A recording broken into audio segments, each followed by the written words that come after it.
carbohydrate insulin model of obesity, the underlying theory that ketogenic diets have some sort of metabolic advantage has been experimentally falsified.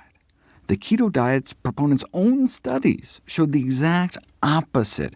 Ketogenic diets actually put you at a metabolic disadvantage and slow the loss of body fat. How much does fat loss slow down on a low-carb diet? If you cut about 800 calories a day of carbohydrates from your diet, you lose 53 grams of body fat a day.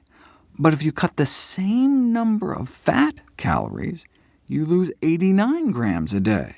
Same number of calories, but 9 pats of butter worth of extra fat melting off your body every day on a low-fat diet, compared to the low-carb diet. Same number of calories, but about 80% more fat loss when you cut down on fat instead of carbs. Here's the graph.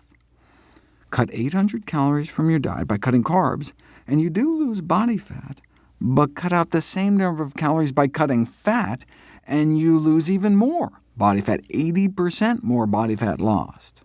The title of the study speaks for itself. Calorie for calorie, dietary fat restriction results in more body fat loss than carbohydrate restriction in people with obesity.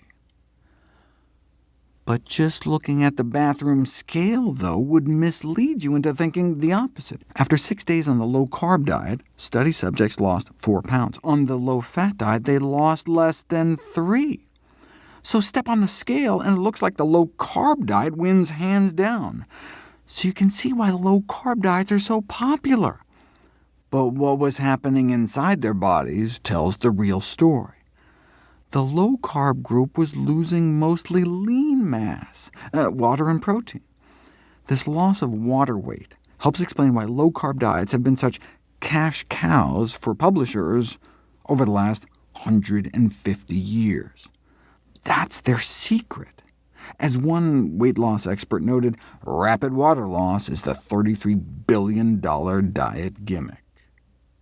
When you eat carbohydrates, your body bulks your muscles up with glycogen for quick energy. Eat a high-carbohydrate diet for 3 days, and you may add about 3 pounds of muscle mass onto your arms and legs. Those glycogen stores drain away, though, on a low-carb diet and pull water out with it. And the ketones also need to be flushed out of the kidneys, pulling out even more water. On the scale, that can manifest as 4 more pounds coming off within 10 days, but that all can be accounted for in water loss. The bottom line, keto diets just don't hold water. But the thrill of seeing the pounds come off so quickly on the scale keeps many coming back. When the diet fails, the dieters often blame themselves. But the intoxication of that initial rapid weight loss may tempt them back, like getting drunk again after forgetting how terrible the last hangover was. This has been dubbed the false hope syndrome. The diet industry thrives off a repeat customer, something low-carb diets were built for, given that rapid initial water loss. But what we care about is body fat. In 6 days, the low-fat diet extracted a total of 80% more fat from the body than the low-carb diet.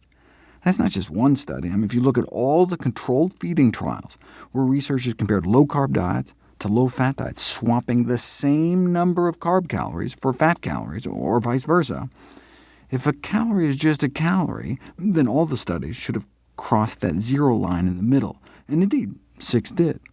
One study showed more fat loss on a low-carb diet, but every other study favored the low-fat diet. More loss of body fat eating the same number of calories. Put all the studies together, and we're talking 16 grams more daily body fat loss on the low-fat diets. That's 4 more pats of butter melting off your body on a daily basis. Less fat in the mouth means less fat on the hips, even taking in the same number of calories.